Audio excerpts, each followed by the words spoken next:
오늘 말씀의 제목은 팔복. 우리 오늘 5번째 시간인데요.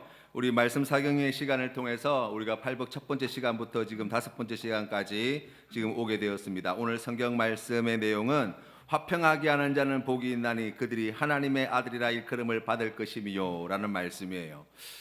우리가 가정에서 사실은 많은 부부들이 가정 생활을 함께 이제 이루어 가면서 가장 첫 번째, 가정 생활의 첫 번째 목표, 부부가 함께 마음을 모아서 힘을 모아서 이루고자 하는 가장 첫 번째 목표가 무엇이냐면 자녀예요.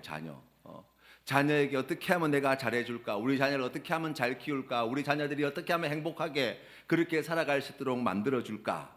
이게 모든 부모님의 아마 첫 번째 관심사이고, 그것을 위해서 엄청난 많은 공을 들이고 비용을 들이고 시간을 들이고 할 거예요.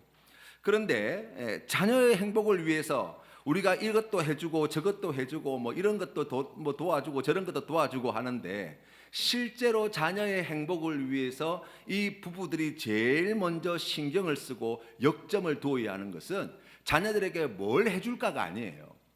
부부 관계를 어떻게 가져갈 거냐는 거예요.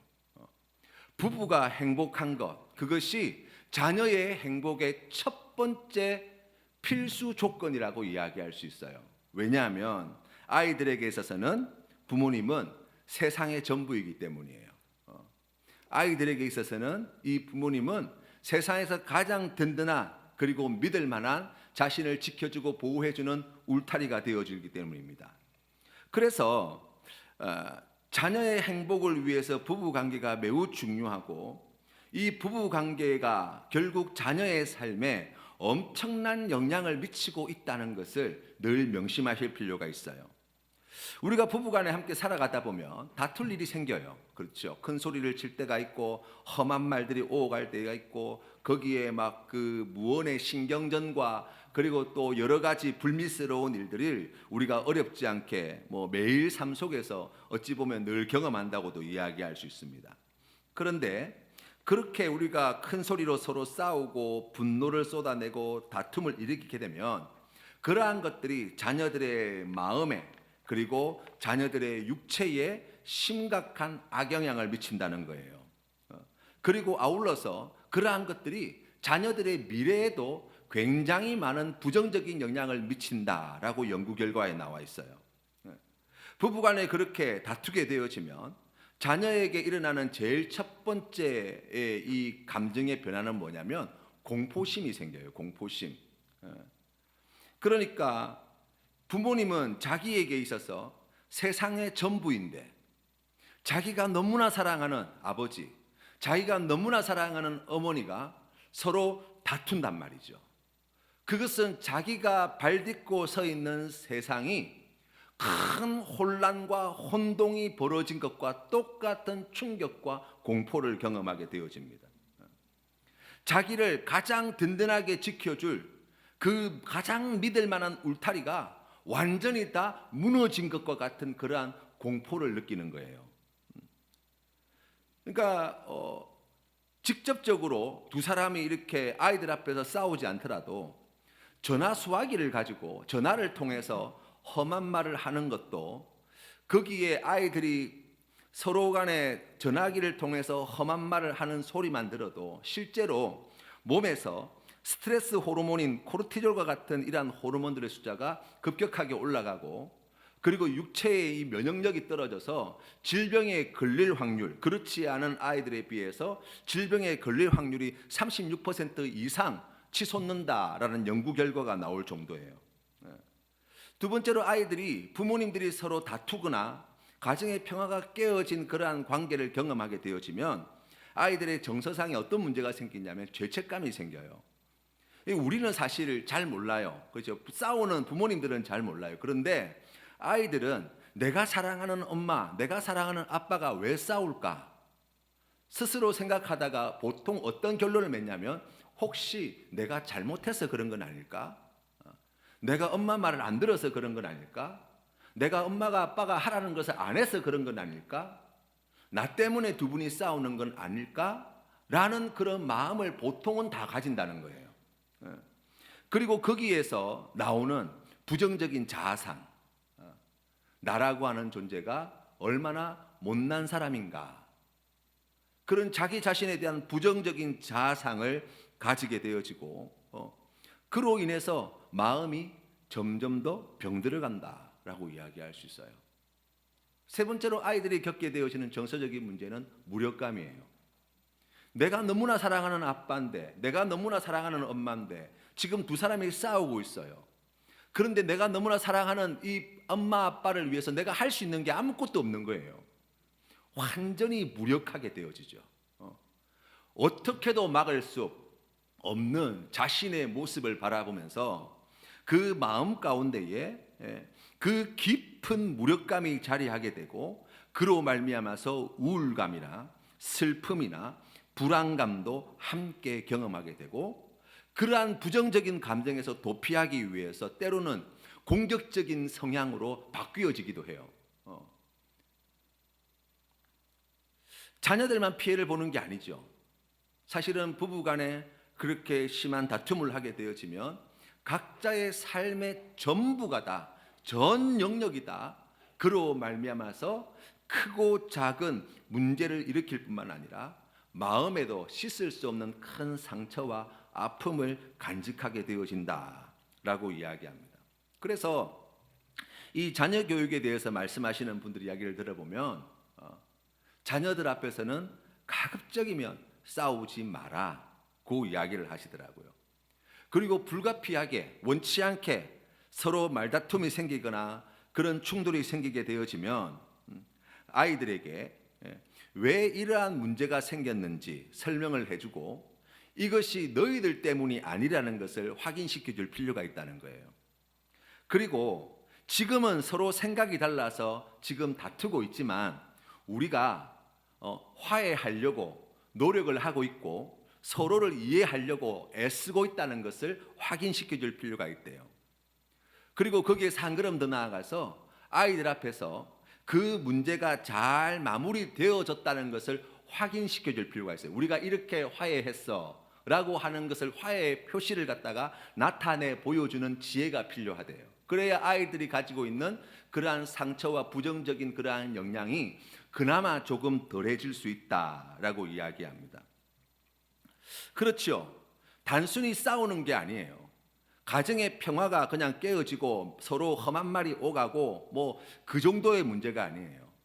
그 평화가 깨어짐으로 말미암아 일어나게 되어지는 말할 수 없이 많은 부정적인 영향들이 자녀들과 또 그 부모의 삶의 전 영역에 심각하게 영향을 끼치고 그로 인해서 많은 피해를 보게 된다는 거예요. 평화가 깨어진 관계에서 일어나는 이와 같은 문제는 가정에서만 일어나는 것이 아닙니다. 다른 사람과의 관계에서도 마찬가지예요. 공동체 안에서도 마찬가지예요. 공동체 간에도 마찬가지예요. 나라와 나라의 관계 속에서도 마찬가지입니다.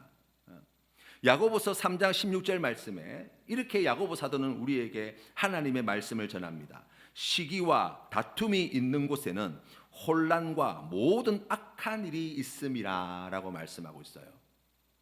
그러니까 서로 의견이 충돌되어지고 뜻이 맞지 않아서 고성이 오가고 서로를 험담하고 욕하고 화를 내고 하는 것에서 그치는 것이 아니라 그로 말미암아 걷잡을 수 없는 혼란과 이루다 헤아릴 수 없는 그러한 악한 일들이 실제로 깨어진 평화로 인해서 벌어지게 되어지고 그 피해를 고스란히 그곳에 있는 모든 공동체 안에 속해 있는 또는 그 10년 가운데에 그 삶의 자리에 고스란히 그 피해를 다 보게 된다라고 이야기합니다.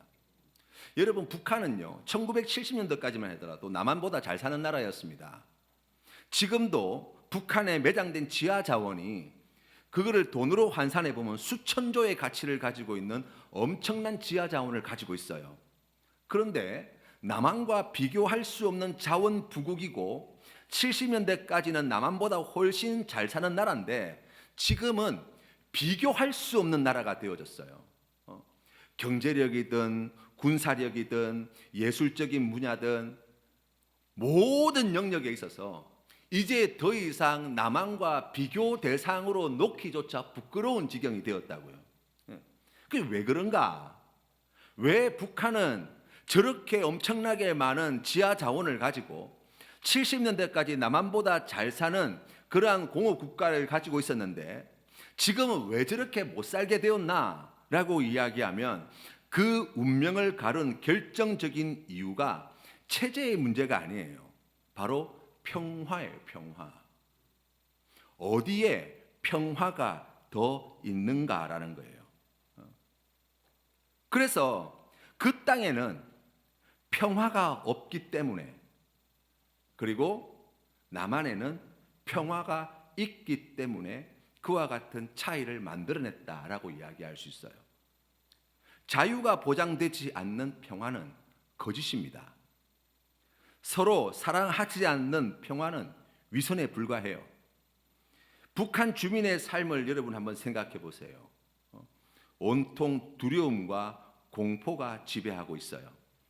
끊임없이 증오와 미움과 저주의 말들이 끊임없이 백성들의 귀에 들려오고 있습니다. 그 속에 살아가는 국민들의 삶은 감시와 억압과 착취 아래 놓여 있어요.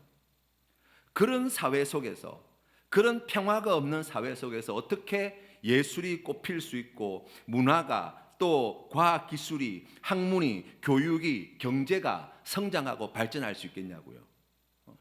평화가 있지 않으면 그 모든 것들은 다 병들 수밖에 없고 위축될 수밖에 없고, 그로 말미암아 성장과 발전은 이룰 수 없다라는 것이 역사가 우리에게 가르쳐 주는 바예요.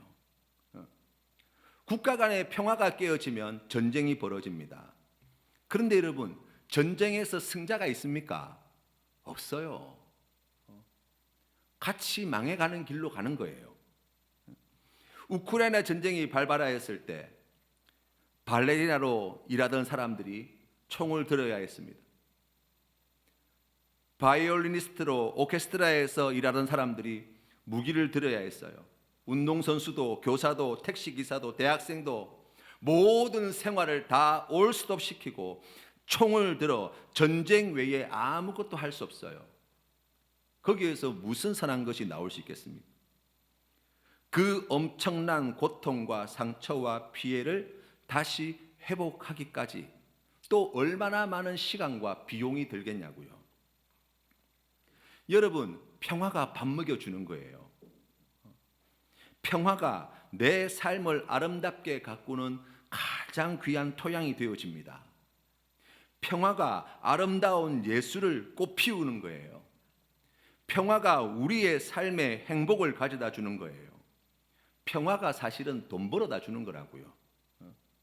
우리의 삶의 질을 높여줄 뿐만 아니라 기술을 발전시키고 학문을 발전시키고, 그리고 사람들의 삶을 보다 나은 삶으로 변화시키는 그러한 토대가 되어진다고요.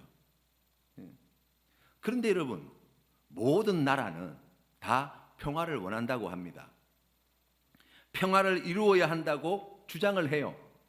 그리고 평화를 유지하기 위해서 지금도 전 세계 국가가 얼마나 많은 비용과 물자와 인력을 동원하여서 평화를 지키고 평화를 만들어내기 위해서 힘쓰는지 몰라요. 그런데도 불구하고, 그렇게 노력하고 있음에도 불구하고 평화는 잘 지켜지지 못한다라고 이야기할 수 있어요. 뭐 국가의 문제뿐만이 아니에요. 우리 가정도 마찬가지 아닙니까? 한 사람 한 사람 불러놓고 물어보면 다들 그렇게 대답할 거예요. 저는 우리 가정이 평화로운 가정이 되기를 원합니다. 모든 가족들이 평화롭게 지내는 그러한 가정이 되었으면 좋겠습니다.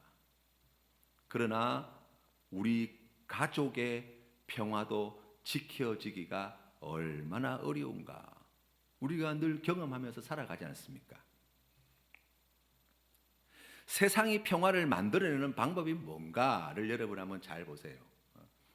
세상이 사용하는 방법은 더 강력한 무기로 평화를 지킬 수 있다고 생각합니다. 더 많은 돈을 사용하면, 그러면 평화가 유지될 수 있다고 생각하는 경우들이 많아요.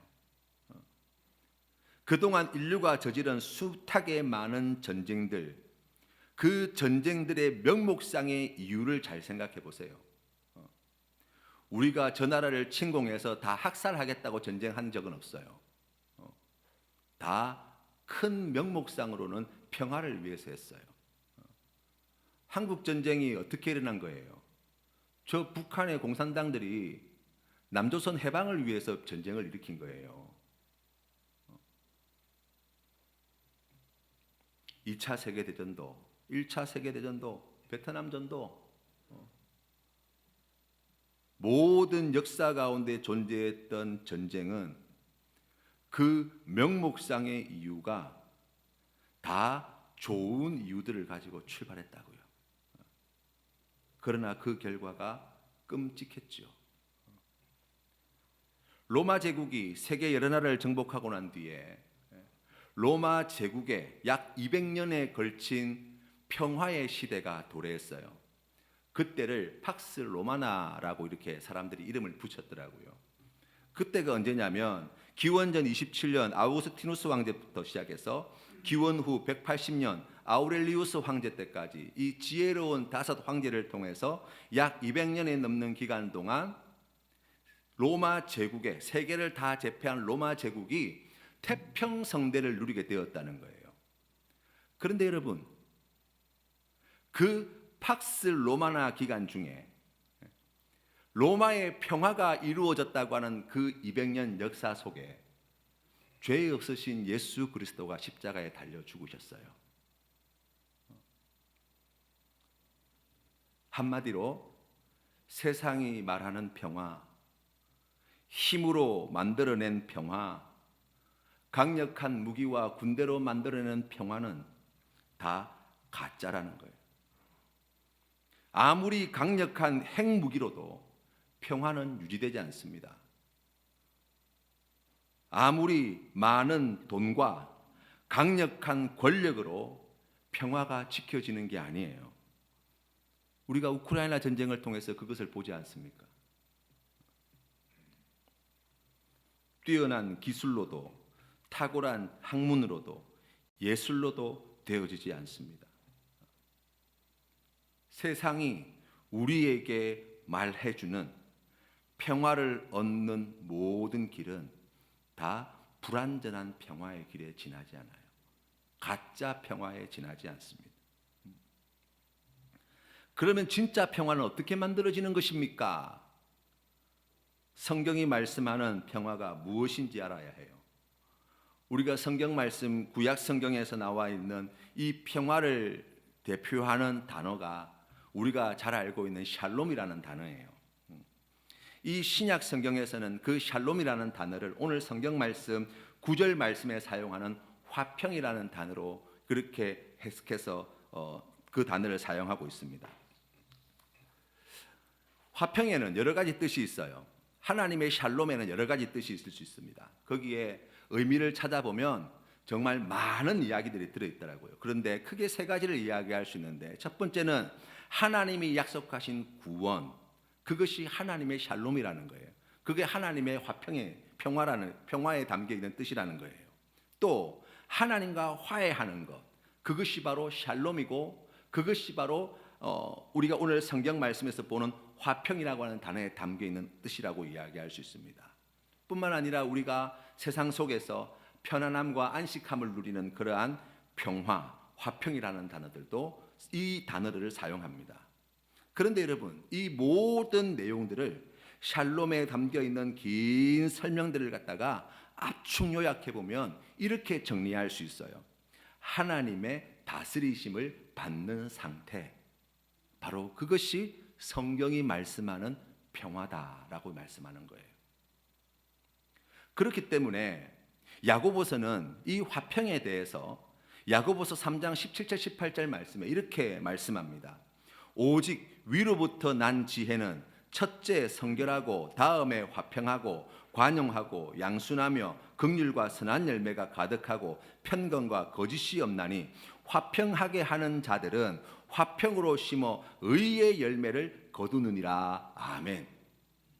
어떻게 그와 같은 화평을 우리가 이룰 수 있습니까? 어떻게 그와 같은 평화를 우리가 누릴 수 있습니까? 라고 이야기할 때 이 야고보 사도가 우리에게 가르쳐 주는 바는 바로 위로부터 난 지혜, 그 지혜로 말미암아 우리가 화평케 하는 예수 그리스도의 제자가 되어야 한다라고 말씀하고, 위로부터 오는 그 지혜는 첫째 성결하고 화평하고 관용하고 양순하고 긍휼하고 선한 열매가 가득하고 편견과 거짓이 없는 지혜다라고 설명하고 있는 거예요. 그러니까 앞에 나온 이야기와 연결해 본다면 하나님의 통치하심, 하나님의 다스리심, 하나님의 그 선하신 뜻은 오늘 성경 말씀 17절 말씀에 나와 있는 것처럼 성결하고 화평하고 관용하고 양순하고 긍휼하고 선한 열매가 가득하고 편견과 거짓이 없어서 그 하나님의 통치하심과 다스리심에 우리가 순종하여 화평케 하는 귀한 삶을 살아가게 되어질 때 하나님의 평화, 하나님의 화평이 이 땅 가운데 이루어질 수 있다고 말씀하시는 거예요. 그럼 하나님께서 주시는 그 위로부터 주시는 하나님의 지혜가 구체적으로 어떻게 우리에게 주어집니까? 라고 이야기하면 디모데후서 3장 15절 말씀이 이렇게 말씀합니다.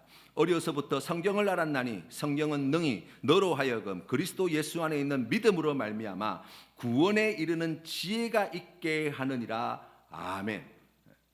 하나님의 샬롬의 뜻 가운데에 바로 하나님의 구원하심이라고 하는 의미가 함께 들어있는데, 이 성경 말씀은 바로 믿음으로 말미암아 구원에 이르는 지혜가 담겨있는 말씀이고, 그렇기 때문에 우리가 하나님께서 주시는 지혜를 성경 말씀을 통해서 보고 듣고 배울 수 있다고 말씀하시는 거예요. 여기에 한 걸음 더 나아가면 우리에게 구원을 주시는 하나님의 지혜의 결정판이 무엇입니까? 라고 이야기하면 말씀이 육신이 되어 이 땅에 오신 예수 그리스도 안에 있다는 거예요. 그래서 여러분, 고린도전서 1장 20절부터 하나님께서는 하나님의 지혜와 하나님의 능력에 대해서 길게 설명을 하고 있는데, 거기에 보시면 이렇게 나와 있어요. 23절 말씀에 우리는 십자가에 못 박힌 그리스도를 전하니 유대인에게는 거리끼는 것이요 이방인에게는 미련한 것이로되 오직 부르심을 받은 자들에게는 유대인이나 헬라인에게나 그리스도는 하나님의 능력이요 하나님의 지혜니라. 아멘. 우리 예수님이 누구십니까? 바로 평화의 왕으로 이 땅에 오신 분이세요. 이사야서 9장 6절 말씀에 이는 한 아기가 우리에게 낳고 한 아들을 우리에게 주신 바 되었는데 그의 어깨에는 정사를 메우고 그의 이름은 기묘자라 모사라 전능하신 하나님이라 영존하시는 아버지라 평강의 왕이라 할 것임이라. 아멘. 우리에게 평화를 주시는 분, 우리에게 하나님의 샬롬을 주시는 분, 바로 그분이 예수 그리스도시다라고 말씀합니다. 가룟 유다는 예수님을 은삼십에 팔아먹었어요. 예수님께서 잡히시던 날 밤 가룟 유다는 로마 군인들과 함께 예수님을 붙잡으러 왔어요. 그 자리에 있던 베드로가 놀라서 그가 들고 있는 칼로 대제사장 말고의 귀를 잘랐습니다. 예수님께서 그 베드로를 보시고 이렇게 말씀하셨어요. 내 칼을 도로 칼집에 꽂으라. 칼을 가지는 자는 다 칼로 망하느니라.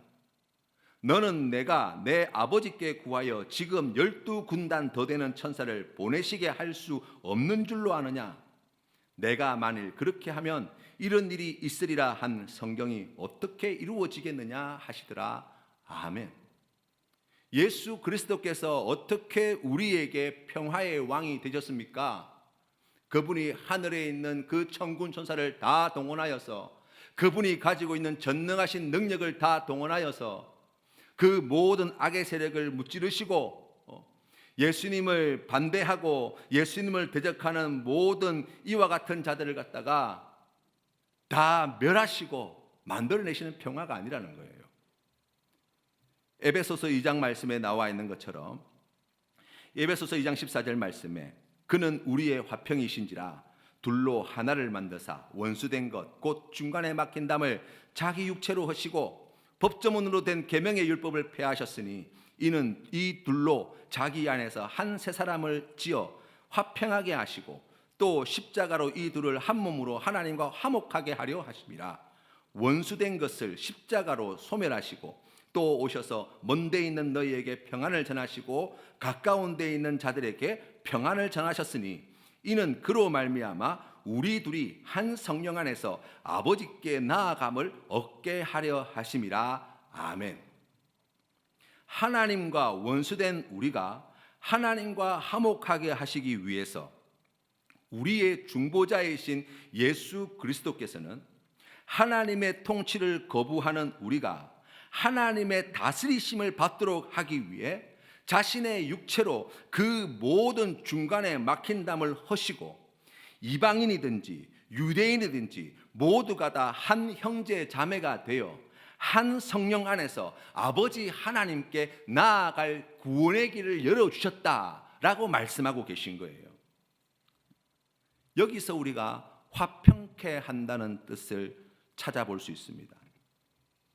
예수님께서 자신의 몸으로 중간에 막힌 담을 허시고 우리를 하나님 앞에 나아가게 하신 것처럼 화평케 하는 예수 그리스도의 제자는 예수께서 십자가에서 하나님과 우리 사이에, 사람과 사람 사이에, 사람과 피조 세계 사이에 있는 모든 막힌 담을 값없이 허시고 그 모든 것을 값없이 은혜로 주신 것을 믿어 한 성령 안에서 아버지 하나님 앞에 나아가게 하는 일을 하는 사람, 바로 그가 화평케 하는 일을 감당하는 예수 그리스도의 제자라고 말씀하고 있는 거예요. 성도는, 예수님의 제자는 평화가 깨어진 세상에 평화를 만들어가는 사람이라고 할 수 있습니다. 화평이 깨어진 세상에 화평을 만들어가는 사람입니다. 우리가 화평을 만들어내는 것이 아니라 예수 그리스도께서 그 모든 것을 이루어 놓으셨습니다.